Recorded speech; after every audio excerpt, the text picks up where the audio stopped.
Businesses benefit from that, and everything keeps going on. So again, very successful. Some of the feedback we had was from outside as well.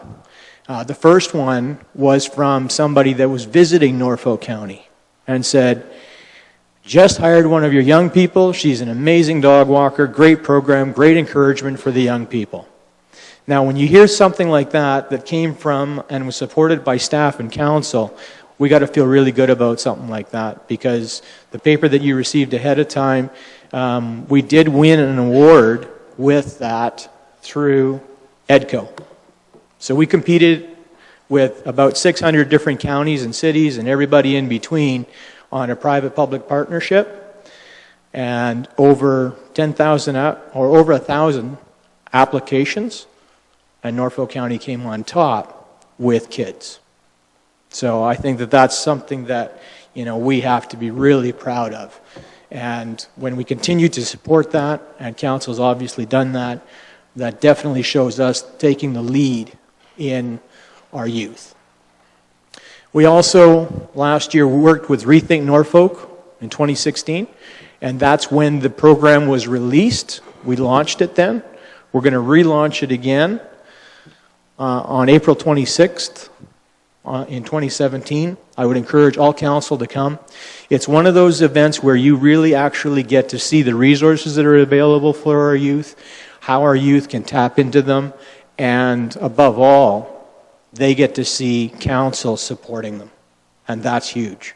Sometimes that gets lost in translation, and they think, well, you guys are just the money people. But in reality, you're making their dreams come true. So that's the quick version. I was told I had 10 minutes, and I did it. So if you've got any questions, I'm ready for them. And other than that, you're on with your other stuff. Thank you very much, Jerry, for that presentation. And I would certainly add my congratulations to you as the staff member that oversaw this project. And I was exposed to it at the ECDEV Summit back in January, and was very proud of you and the department and our accomplishments. So there may be some questions from council members. Councillor Columbus first, please. Yes. Jerry, I commend you for this initiative. It is unique, and I'm pleased that you won an award for it. The question I have is with respect to, was there some projects that went ahead easier for students than others because perhaps they had parents that were involved versus someone who didn't have parents involved? Can you share a little thought on that? You bet. So one that comes to mind right away is a young lady in grade 6 that did not have parental support. In fact, was discouraged by parental influence to do it, and did very well. So hats off to her. You know, I think the biggest thing is when you tell a kid they can't do something, watch out, because it's going to happen. On the other hand, we had another one where there was parental support, and you know, made over $9,000. So, you know, I don't think that it's a matter of support in one form or another. It's the drive in the entrepreneur, and entrepreneurs grow in Norfolk County, and you know, we're very proud of that. Any other questions? Jerry, I do have one for you, and I did mention this to you at the Economic Development Symposium. I don't mean to put you on the spot, but this project was so good and your presentation is very good. I think I suggested you might try and get an audience with the school board trustees, either of the public or the Catholic board. Is that still something that's in the works, that you will try and show this project to them? One thing that we did notice, that when we were at EDCO and won the award for it, there was a lot of rumble in the room, you know, because when you do a youth program, they usually don't catch any traction. And we had a lot of stimulating conversation with a lot of different of our colleagues. And one of those thoughts was echoed as you had brought up forward. And when it comes to Rethink 2017, that's one of the things that we're going to be discussing, is how we can get the school districts more involved in things like that. We do realize the sensitivity of the curriculum as well as their timeframes and everything else. Unfortunately, nothing meshes together perfectly, but we definitely want to work with everybody.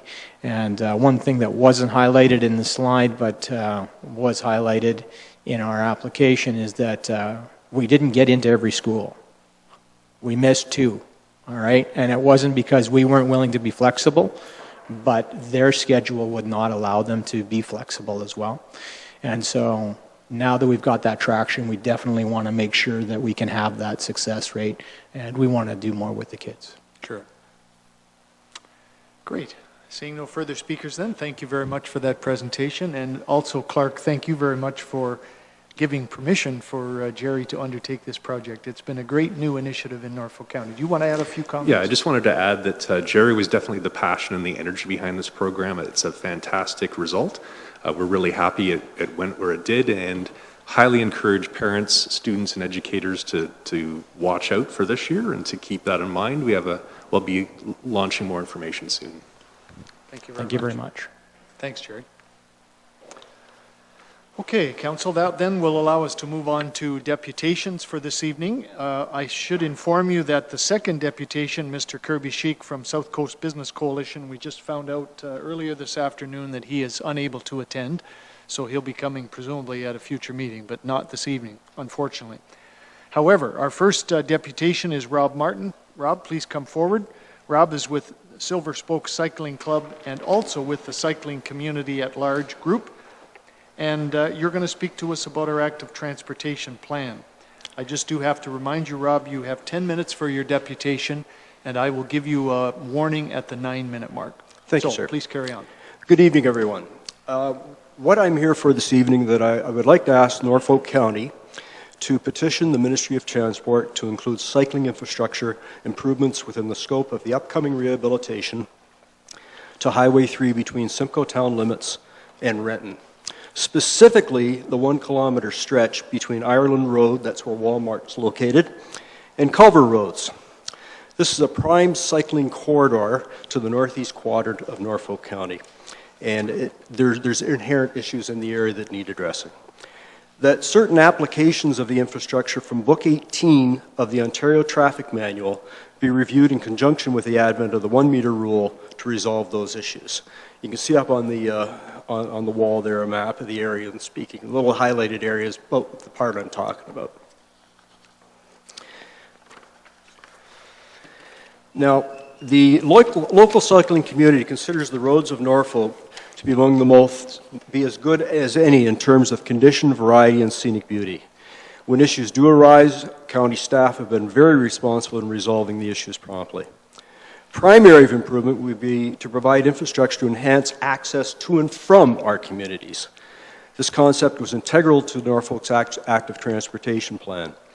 The cycling community shares the notion that the best time to improve infrastructure is during road rehabilitation or reconstruction. Now for a description of the area. Eastbound from from the Queensway is particularly challenging.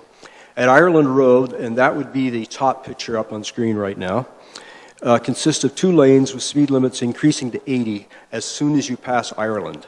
It quickly reduces to a single lane. Highway 3 also has a gradual increase in elevation, which diminishes as you approach Culver. Westbound is a single lane, decreasing elevation, and a left turn lane provided at Ireland, where the roadway back increases to 2 lanes. And that's actually, you see the second picture there with the 4x4 is from the Culver perspective. Now, safety concerns. Eastbound cyclists must navigate a left turn onto Culver with traffic approaching from the rear at speed. Sight lines are compromised by those variations in elevation. Westbound, this severity is reduced. Traffic speeds are diminishing. Sight lines are clear. Left turn lane provided at Ireland. It's not that hard to look over your shoulder and drift across. Motorists are generally pretty good about signaling cyclists. Now, some background information. This location was included in recommendations to M consultants. It was excluded from the active transportation plan since the highway was under provincial jurisdiction. Concurrently with this, repairs were expected, and the MTO and I have been in communication as to the regards of scope, hopeful that improvements were likely to be included. Response included a useful left-hand turn at Culver, but no other mention. There were subsequent emails back and forth, clarifications, repairs, and possibility of infrastructure. From those responses from the MTO, there were a few notable comments. These are just excerpts. I've taken out the other bits and pieces. The ministry is committed to encouraging cycling and improving cycling safety. MTO is identifying a province-wide network of cycling routes, locating areas of provincial infrastructure that accommodate cycling. This philosophy is shared by the cycling community and the active transportation component. Cyclists are encouraged to use parallel roads with lower posted speed limits and fewer cars and trucks. This is similar to Silver Spoke's guidelines. Club rides avoid areas where traffic is prevalent wherever practical. From December, I got the response. The scope of the repavement rehabilitation is to pulverize and pave, including wider shoulders or lanes requiring additional engineering. No plans to provide 4 lanes. The Norfolk Integrated Sustainable Master Plan, with specific emphasis on the active transportation strategy, did not see any mention of this section of Highway 3, not surprising as it was excluded from the get-go. They did say that the county is interested in discussing their transportation strategy with us and welcomes the opportunity to do this. Due to the speed and traffic volumes on Highway 3 between Ireland and Culver, paved shoulders for cyclists were not recommended in this section. As such, including on-road and roadside signage is not part of the resurfacing project. These are all excerpts that came from the MTO. Now, my observations. 80K is as high as the speed limit gets in Norfolk County. Traffic volumes are light in the area, but are subject to significant variation. Vehicles always arrive in batches, always at the same time when a cyclist is present. Now, to give you an idea of the number of us that are in the area, Silver Spokes has a membership of about 100 people. Strava, the lakeshore segments, there's about 400 plus individuals. On Ireland Road, between Lynn Valley to Decoux, just south of the area I'm talking about, there's 135 people have attempted that climb up that hill. On the Cockshut, on Concession 2 to Boston, 54 frequent that area. Improvements are proposed in that section. It's also worth noting that not all cyclists subscribe to Strava, and there's a little explanation of what Strava is there in case anybody wants to review that. Now, options for Highway 3. These are all from Book 18 again. Paved shoulders, similar to Highway 6, from Jarvis to Port Dover. These are ideal, but rather expensive and certainly not within the present scope. Maximizing the width of edge lines, this would give extra leeway to both cyclists and motorists. Speed limit reductions, benefit institutions and residents along the route, speculative. Slow traffic approaching cyclists behind, especially eastbound. On-road signage or sharrows, there's a picture of those further along that we can come to if necessary. These are highly visible to motorists and quite cost-effective compared to, say, a paved shoulder. They're also consistent to the recently introduced 1 meter rule, and we can discuss that if necessary. The last item that could be employed is jug handle turn areas, and there's an addendum later on that we can discuss there as well. Our view is 2 or more of these in combination would alleviate a lot of the concerns with the area in a very cost-effective manner. May also be an interim measure prior to paved shoulders being developed. Now, the benefits of this infrastructure: improved margin safety for all road users, all cyclists, recreational, commuter, farm workers, those who use bikes as their prime means of transport. This is improved access to businesses and institutions on Queensway East and Ireland Road. Facilitates cyclists transitioning to and from areas south of Simcoe to those north of Highway 3. My summation. For cyclists, the northeast quadrant of Norfolk is somewhat cut off from the county by the rest of the county by Highway 3. Alternatives include the Sunrise Trail and the Blue Line. The trail is used when plans take us on rides towards Simcoe. Outings are defined as trail rides requiring bikes specific to trail use. This is mostly tires. You see north of Concession 14 and south of Decoux, it's not a hard surface. Blue Line is to be avoided due to the traffic speeds and the distances involved and the greater risk and exposure. Culver and island roads are expedient, particularly true for those residing south of the Queensway. I figure this Rob. cuts an estimated 10 Excuse to... me, Rob, you have 1 minute left. 1 minute? Okay. I think I can just go to the end then and just say longer distance... let me make this one point. Longer distance cycling enthusiasts are often considered a niche group. Being committed to the activity where it's likely to reputedly use the infrastructure improvements of all road users find beneficials. Hopefully these observations regarding safety are worthy of further consideration. Thank you all very much, gentlemen. I'm ready to take any questions. Thank you very much. There may very well be some questions. Councillor Black first, then Mayor Luke. Thank you, Mr. Chairman, and thank you for your presentation. Certainly support cyclists and cycling, why do you want to go on number 3 highway? It's a very, very busy road, and some of what I've read in here and what you've actually presented, you know, MTO and even yourself say, well, take a parallel route. Why couldn't you take Brook Mill Road up to Blue Line over to and cross over at the stoplight at number 3 rather than, you know, do the changes where you're proposing? Okay, I would say that Woolen Mill or the extension of Victoria Avenue, whatever you want to call it, that is, I believe, 80 kilometers an hour. Then you hit 80 kilometers an hour on Blue Line. You're still at 80 kilometers an hour north of Highway 3. I would guess the distances involved are probably close to 2.5 or 3 kilometers. So 3 kilometers at 80 versus 1 kilometer at 80.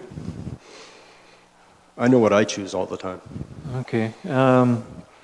So what is it that you want Norfolk County to do? You want us to lobby on your behalf? Pretty much, that's pretty much it. I was not surprised when this suggestion was taken out of our suggestions to M Consultants because it is a provincial jurisdiction.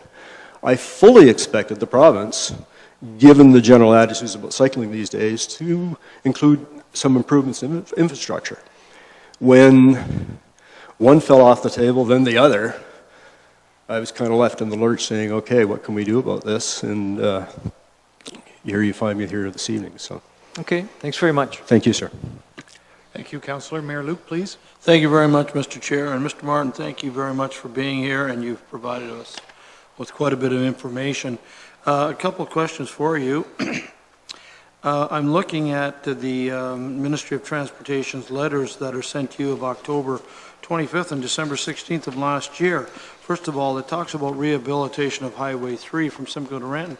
Do you know if that's going to proceed this 2017? I haven't been in touch with those folks since end of November, and I guess I'd say December because I did acknowledge the response they made at that time.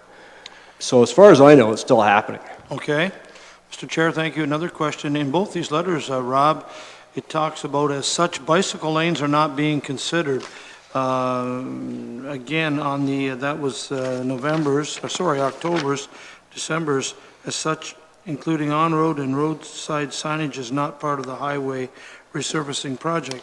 What do you expect that by lobbying the province exactly, or perhaps we can expect maybe to get to assist with cyclists going east on that kilometer of road?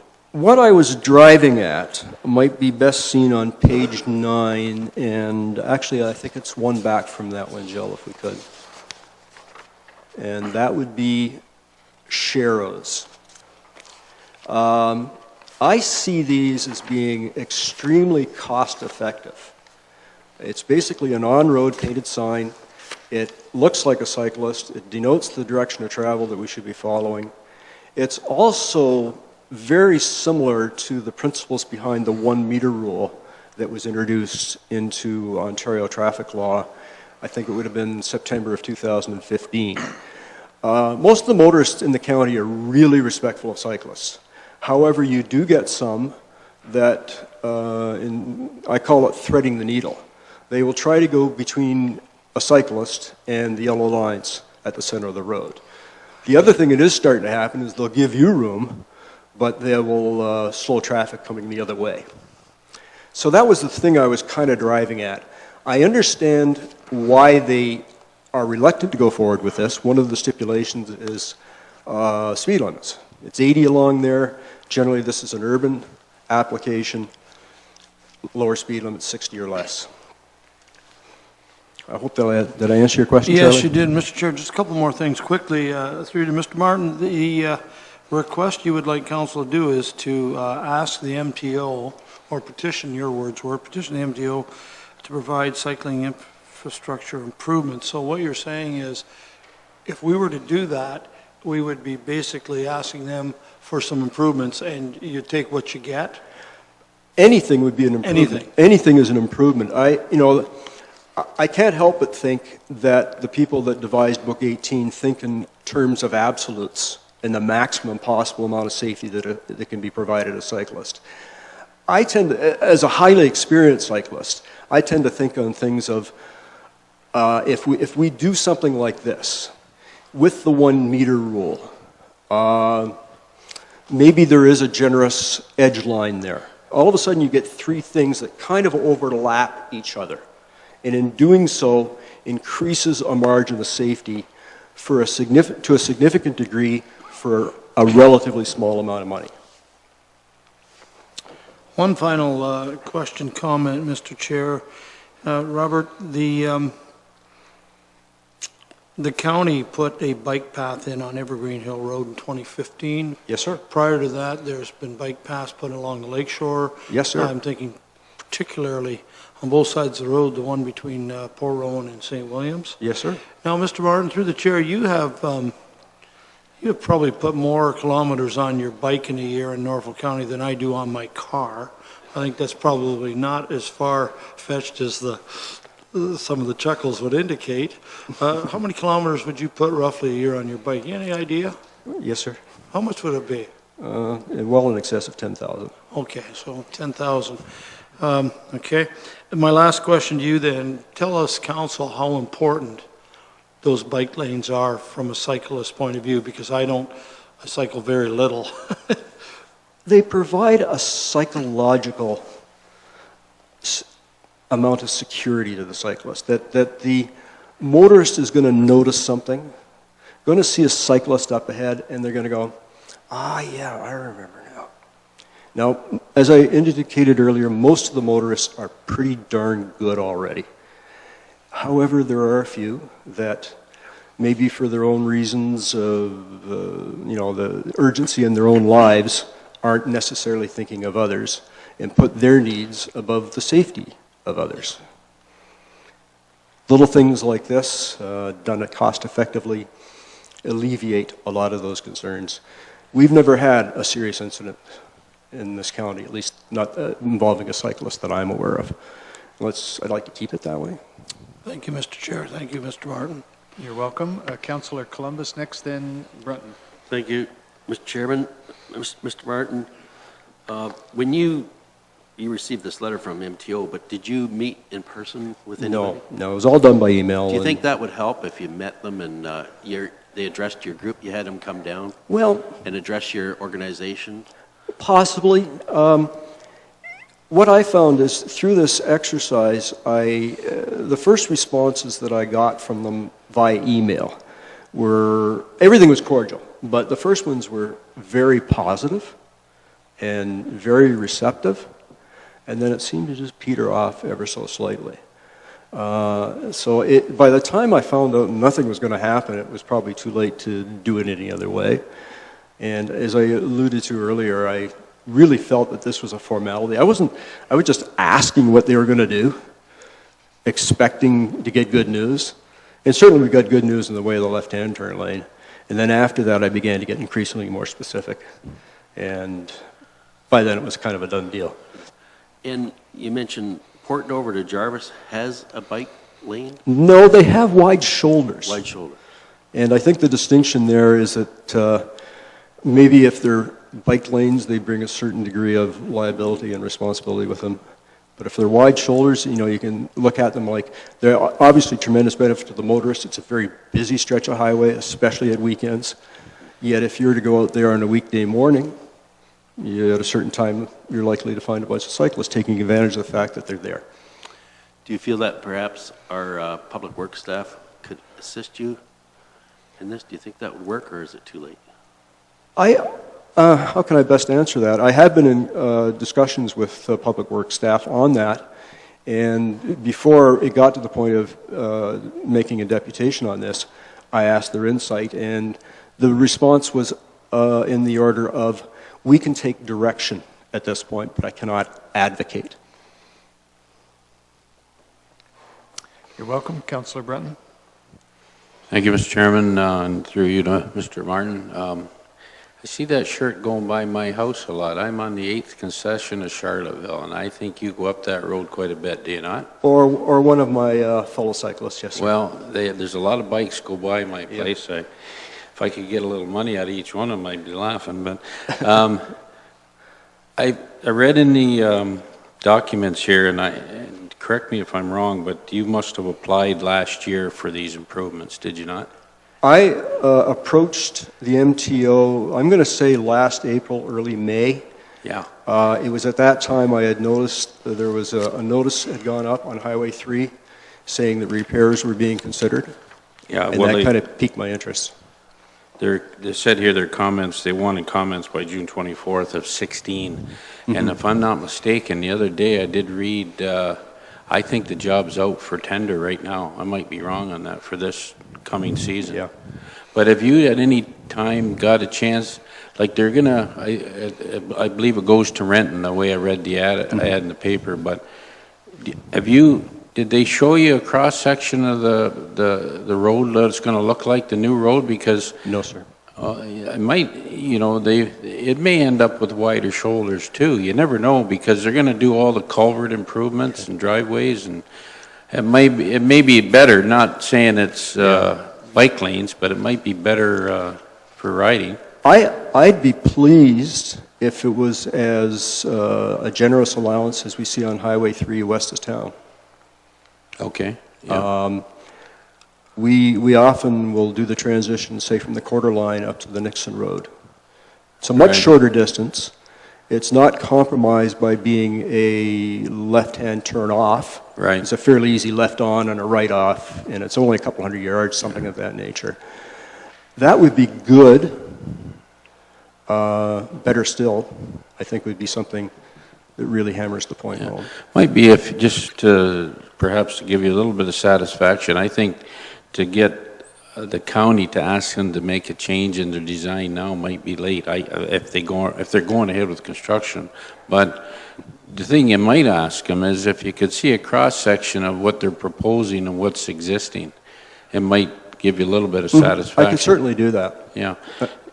The other thing I was going to mention is I bike a bit myself. I'm not that caliber of racing or anything, but I find Charlottesville and Woodhouse to be the best areas to ride my bike, and I go on 200 meters roughly of Hillcrest Road to get in on Evergreen. And I'll tell you, I'm not very fast, but in that 200 meters, I am pretty fast, I tell you. So, that's sort of the way I approach Highway 3. It's all I can muster. Yeah. Just as an aside to that, the stretch from the 8th concession to Evergreen Hill was something that we had specified for improvement. We were very pleased to see that in the active transportation plan, the entire stretch of the Hillcrest is subject to improvement at some point in time. It is narrow. I know it's a narrow road allowance too. So, anyways, thank you. Thank you, sir. And a very busy one, as well as being narrow.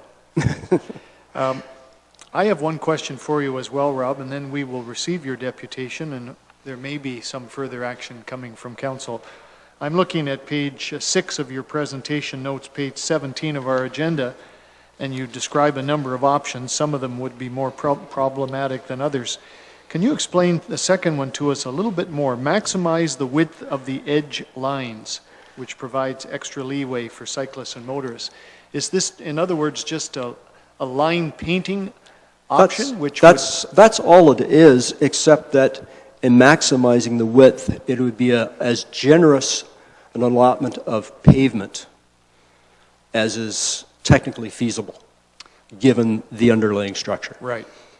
In other words, the white line would be in as far in as it could be in order to sort of maximize that, Exactly. almost like what we did on some of our roads. Like if the width of the lane is typically, I don't know, what is it, 15 feet or something of that nature, and then there's a 6-inch space, that'd be better if it was 18 inches. Yes, exactly. You know, in that it gives us a place to go. Even where you see edge lines now, taking Evergreen Hill as an example, I tend to ride to the left of that painted edge line, which given the 1 meter rule, enables me to go to the right if I have to without hitting the gravel. Good, thank you very much. Thank you. Any further questions? If not, is someone prepared to move that we receive this deputation? Mayor Luke has so moved. Those in favor?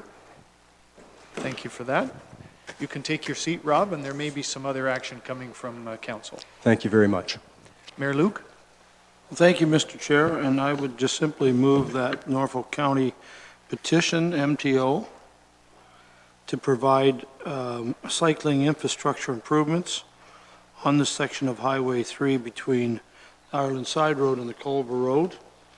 That would be my motion. It's somewhat as what Mr. Martin has printed in his deputation. If I can just speak quickly. Sure. I would, I don't know what MTO, what they would suggest, if anything, but I know that if they're going ahead with some road work there, I think we would really be making a mistake not to at least ask for them to make this kilometer safe for cyclists, because indeed, it is the major, in the shortest route to get onto, to head north, i.e. Culver, rather than go to the blue line. Absolutely. Thank you.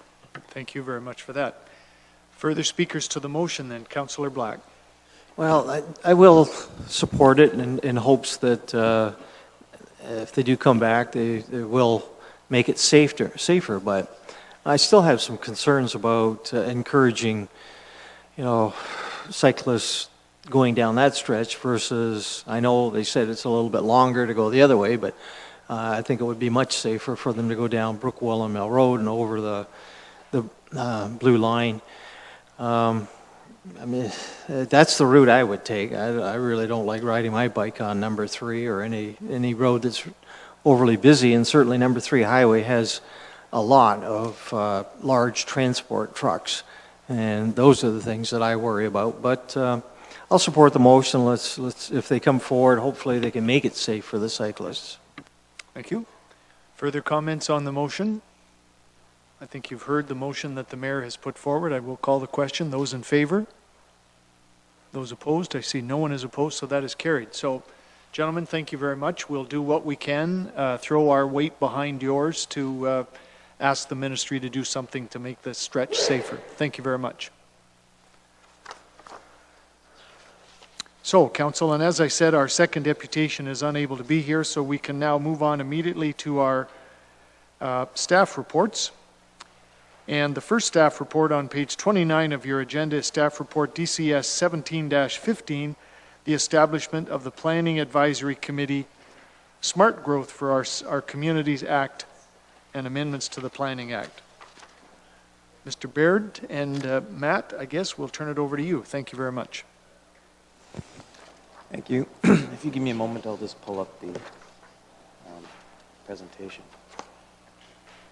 Where it is.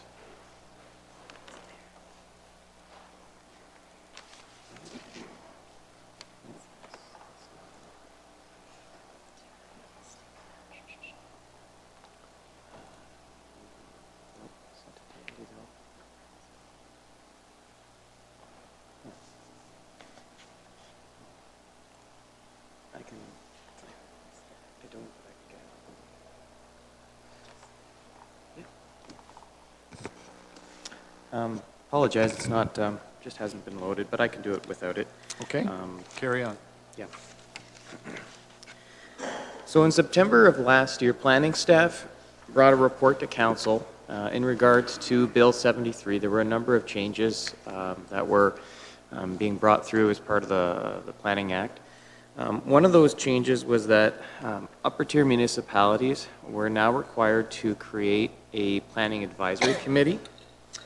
And on November 15th, in 2016, planning staff brought a report outlining what we thought that planning advisory committee should be made up of.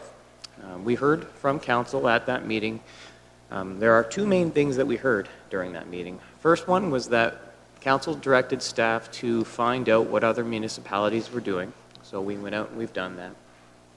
And the other main thing that we heard from council was that they wanted to revise how our terms of reference was set up at the time.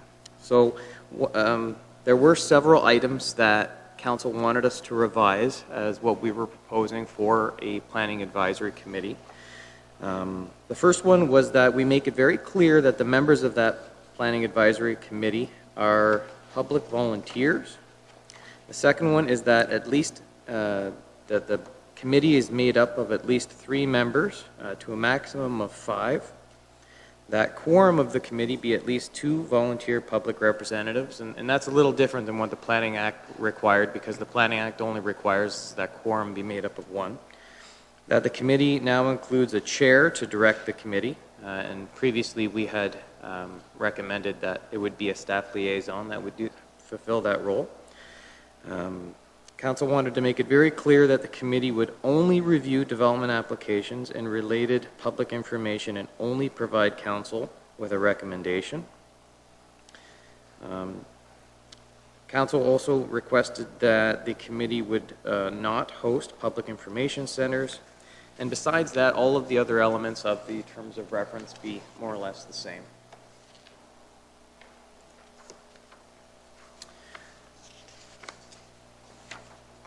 We wanted to go out and actually have a look to see what other rural municipalities were doing. We were, at the time, one of the first trying to take a stab at what a planning advisory committee would do. So we went and we had a look. In general, staff, our findings is that it's a pretty big mix of what all of the different municipalities are doing. In some cases, the municipalities are using an existing committee, such as an Agricultural Advisory Board, or in other cases, the new PAC is being established but will only review high-level planning-related issues, such as big policy changes and very large developments. This is just a summary of what some of the other municipalities are doing, and that's also included in your information package.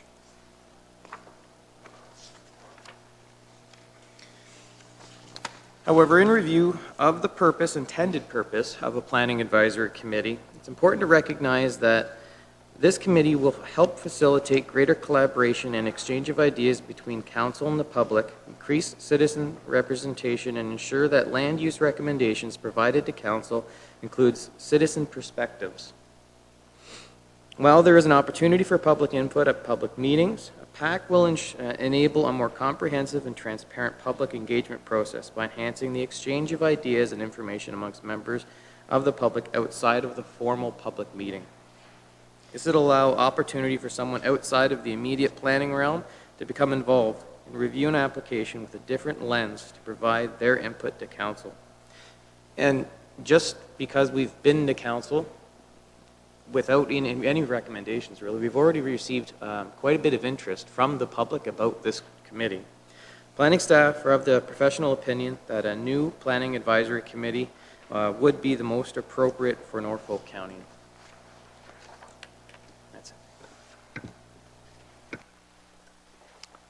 Thank you for that report, Matt. I'm sure there will be some questions, and I'll start with Councillor Columbus and then Sonnenberg. Thank you, Mr. Chairman. To Matt, any idea of how much extra staff time is going to be involved here with dealing with this other committee and preparation and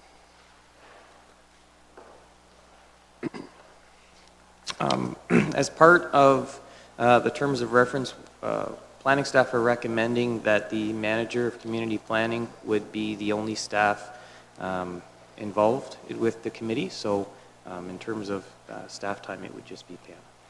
The other question is, when this committee gets formed and they would get the applications, would the rest of council get the application? Because we'd probably start getting phone calls that this is happening. And even at the accessibility committee, I know that a lot of planning applications went to the accessibility committee before they came to council. So would councillors get the same information? In terms of a staff report, that committee would only be reviewing a draft report. So it would be nothing set in stone that the committee would see, but the applications themselves, if council would like to also know of the applications, I don't know, we'll find a way to circulate that. I think it would be appropriate for councillors to see that, because I know a lot of times when I was on the accessibility committee saw everything before councillors, and sometimes you get calls about that. The other thing, wind turbines and solar farms, this Ontario government initiative, would those Green Energy Act applications have to go through this committee? Through the chair, that would not be part of this committee's mandate. Thank you, Councillor. My next speaker is Councillor Sonnenberg and then Brunton. Thank you, Mr. Chair. My question is, what would be the criteria to be on this committee? You suggested that you want somebody out of the planning realm, somebody off the street, so to speak. Just because I'm a good guy and well-known, I'm going to apply for this position? I don't think that's going to work here. I think you need some experience in real estate or developing or planning to be effective on this committee. What are your comments? Through the chair, you raise a really good point, and it's something that we have put a lot of thought into. We've come up with a list of the criteria that we believe that a volunteer public member would need to have to sit on this committee. It's on page 3 of the Planning Advisory Committee Terms of Reference.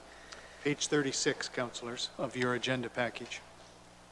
The list is, sorry, but the list is a little bit long, so I'll just pull out some of the main points from it. Mainly, the first thing, obviously, is that they're a resident of Norfolk County with presence and longevity in the community.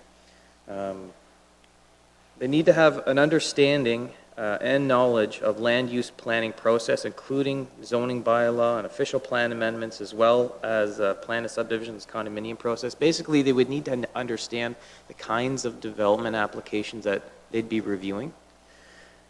There'd need to be a balance between age, gender, ethnicity is preferable as part of the committee, and they would need to have some experience and be balanced between rural, urban, and lakeshore interests. And then there's a number of other reasons here, but we have given that list quite a bit of thought. You're welcome. Councillor Brunton, next please, then Mayor Luke. Thank you, Mr. Chairman. My question's to Matt. Matt, I read through this, and kind of interesting what other areas are doing. But I'm a little confused when I read it. It says, and I'll go to page 32 and 33 of our agenda. And when I look at that, for example, I guess it's Halliburton County. The committee is not responsible in any way for the general review of development-related applications made under the Planning Act. I don't know, I thought that's what the purpose of the committee was, to start off with. Then I go over to Peterborough County, it says the committee is not responsible in any way for the general review of development-related applications made under the Planning Act. Can you explain to me again what the committee is going to do? Through the chair, I agree with you. We, as planning staff, agree that the purpose of this committee would be to review planning development applications. Right now, as it stands through Bill 73, the formation of the new Planning Advisory Committee is a little vague. It does give municipalities a lot of wiggle room and interpretation as to how they wish to establish their committees. This is our interpretation, and our belief is that the intent of this committee is to enhance public engagement, and by establishing a new PAC that would review specific types of development applications, we believe that that would be the best way to have that engagement process. Well, I appreciate that, but another Grey County, they let their Economic Development Advisory Committee review things. But I'm starting to wonder, And don't get me wrong, I don't want any more headaches, if I could use the word, with applications that come before council when we have the public meetings, where we would have these people or this committee, I'll use the committee, whoever they might be, having the kind of input. If you don't get the right people on there, man, oh man, I don't know, I think it's just an unnecessary step, but I guess if we're mandated, I just wonder if we're still premature on this, because you've got some stuff here. What's the magic date that we have to do this by? Is it etched in stone someplace? Through the chair, it was, we were supposed to begin implementing these new elements of Bill 73 in July of last year. But everyone, all of the rural municipalities, everyone's in the same boat. We're all trying to figure out the best way to do it. Some have already done it, some are still in the process. So our hope is to initiate this committee as early as this spring. Well, I guess I'm still in limbo here in terms of when I read your Appendix A and all the way this thing's gone, it's certainly all over the map. And again, I think the process we have now is good, but I'm starting to wonder if we at some point hand it over to another committee, but it all will come back to council eventually, correct? Through the chair, that's correct. This committee only provides a recommendation, and ultimately the decision still remains with Norfolk County Council. And we have amended the terms of reference to make it very clear that the mandate of this committee would only be to review and only to recommend. So they have no decision-making power, and we've made that very clear through the terms of reference. Okay, and I think I asked this before, but this committee, whoever they may be, they cannot say, we want a certain type of study done before we go any further. If there's something put before them, they have to make a decision, make their comments, and get on with it. They don't hold it up waiting for studies or whatever. They can't do that? Through the chair, that's correct. They wouldn't be able to do that. Okay, and I guess, can you explain to me clearly here, like Oxford County on page 33 of our agenda, it says, they are not responsible in any way for the general review of development-related applications made under the Planning Act. What does that mean? That covers a lot of ground in my mind.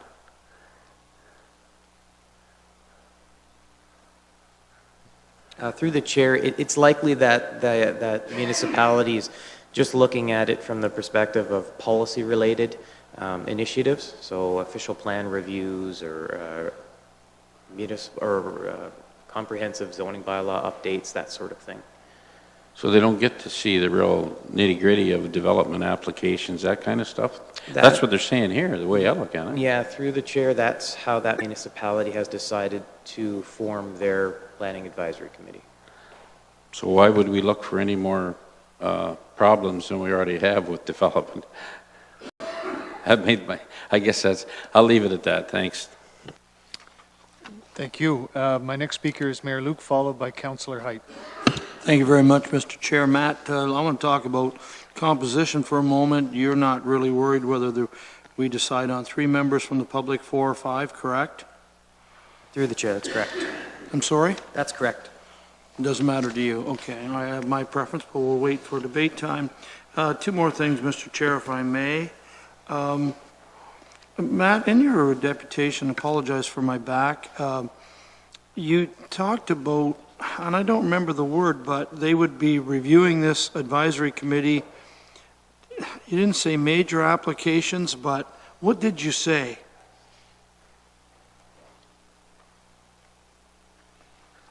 Through the chair, it's basically any type of development application that would come to council. And Mr. Chair, just for clarification, I would think this committee would be reviewing every development application that comes before this council, correct? Through the chair, that would be their purpose. That's correct. Yes, and through the chair, Matt, not anything to do with the Committee of Adjustment, correct? That's also correct. Okay. And my last question is,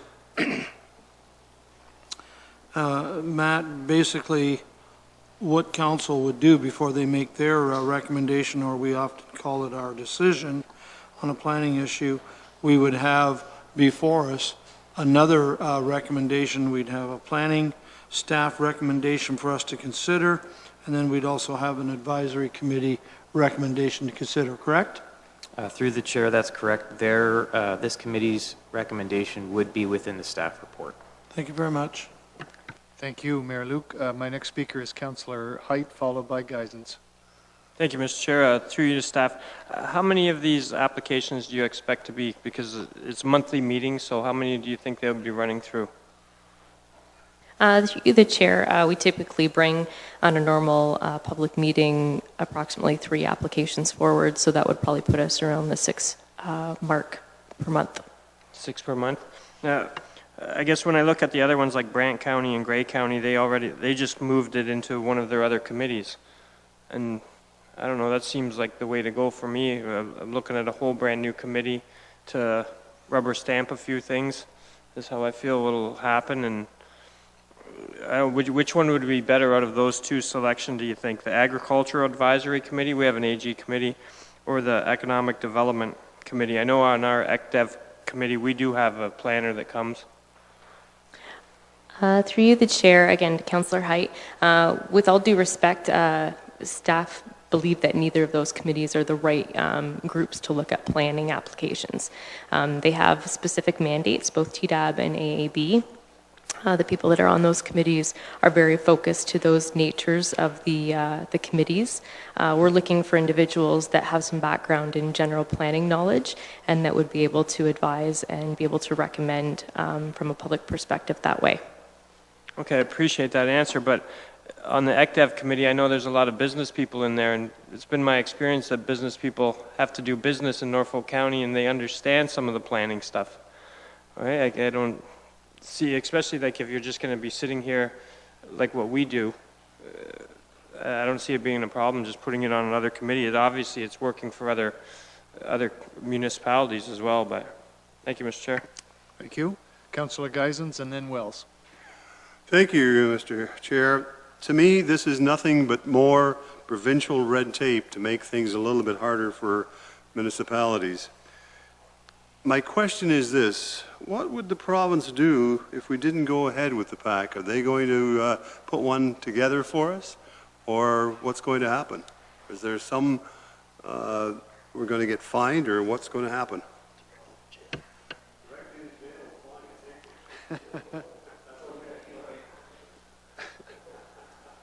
Through the chair, we can confirm that we've contacted our county solicitor in that regard because we knew that this was a question that you had previously asked, and we agreed that you won't be going to planning jail.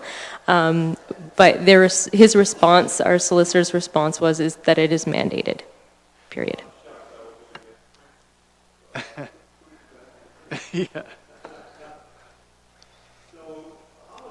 Microphone, please, Councillor.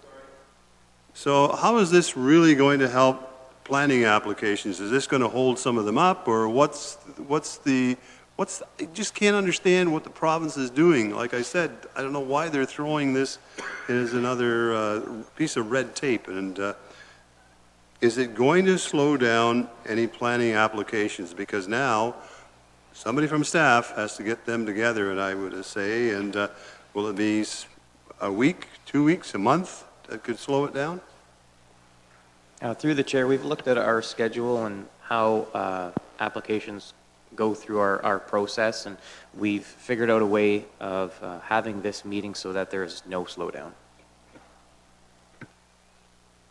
I hope you're right. Thank you. Thank you. Councillor Wells. Thank you, Mr. Chair. Mr. Chair, I don't have a question, but I do have a comment, if that would be all right. Councillor Brunton asked, do we need another committee to advise and to recommend? And I would say to Councillor Brunton, as well as to the rest of the council, the answer to that is pretty simple. The province has mandated it. We don't have any choice. So that's what we will do. Thank you. Thank you. I see no further speakers. There is a recommendation in the report. Councillor Black. Move the recommendation contained in the report. Thank you. I will read it, not for your benefit, but for the benefit of others. The recommendation moved by Councillor Black is that staff report DCS 17-15, establishment of the Planning Advisory Committee under the Smart Growth for Our Communities Act 2015 amendments to the Planning Act, be received as information, and that a Planning Advisory Committee be established, and further that the Planning Advisory Committee terms of reference be approved and adopted by council bylaw, as presented this evening. Speaking to the motion, Mayor Luke. Well, I don't know when staff wants to know what we think of the composition, but the recommendation you just read, I support it. I think a new advisory committee needs to be put in place. Councillor